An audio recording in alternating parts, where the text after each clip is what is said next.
আৰু আপোনালোকৰ হাতত নতুন তথ্য কি আছে স্যাৰ? JEE যিটো পৰীক্ষাৰ সংক্ৰান্তে যিটো আমাৰ কেছ আছিল সেইটোত আমি তদন্ত কৰি তাৰ এজন মূল অপৰাধী প্ৰদীপ কুমাৰ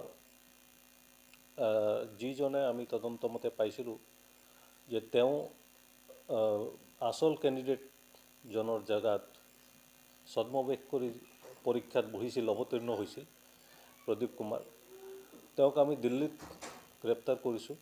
আমাৰ টীম গৈছিল, আমাৰ টীম এজন ADCP ৰেংকৰ অফিচাৰ, তেখেতৰ নেতৃত্বত আমি টীম দিল্লীত পঠিয়াইছিলোঁ আৰু তেওঁক গ্ৰেপ্তাৰ কৰা হৈছে। দিল্লীত আদালতত তেওঁক হাজিৰ কৰোৱা হৈছে আৰু হাজিৰ কৰাই তেওঁক গুৱাহাটীলৈ অনাৰ ব্যৱস্থা কৰি থকা হৈছে।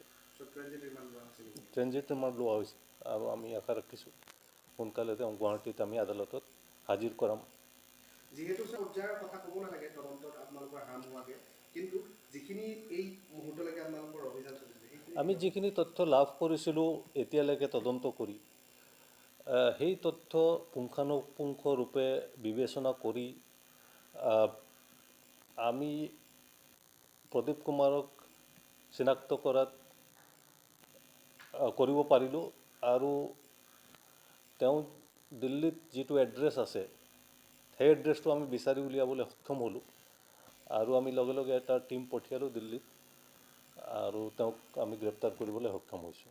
স্যাৰ, আপোনালোকৰ ইনভেষ্টিগেশ্যনত নীল নক্ষত্ৰ যিজন তেওঁ যিখিনি কথা কৈছে, তেওঁ কিছুমান কথা আমাক কৈছে আৰু সেইখিনি কথাও আমি ওপৰত আমি তদন্ত কৰি আগবাঢ়ি আছোঁ। আৰু যিজন মূল অভিযুক্ত আছিলে আপোনাৰ কিবা নতুন তথ্য দিছে নেকি?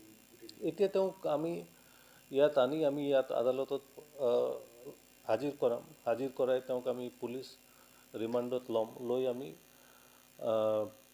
তেওঁক সোধ-পোছ কৰি পৰৱৰ্তী তদন্ত আৰু জাৰি ৰাখিম। তেওঁ ইয়াতে আহিছিল আৰু ইয়াতে তেওঁ বাকী যিসকলক আমি ইতিমধ্যে এৰেষ্ট কৰিছোঁ তেওঁলোকৰ সহযোগত তেওঁ চেণ্টাৰত গৈ পৰীক্ষাটো দিছিল।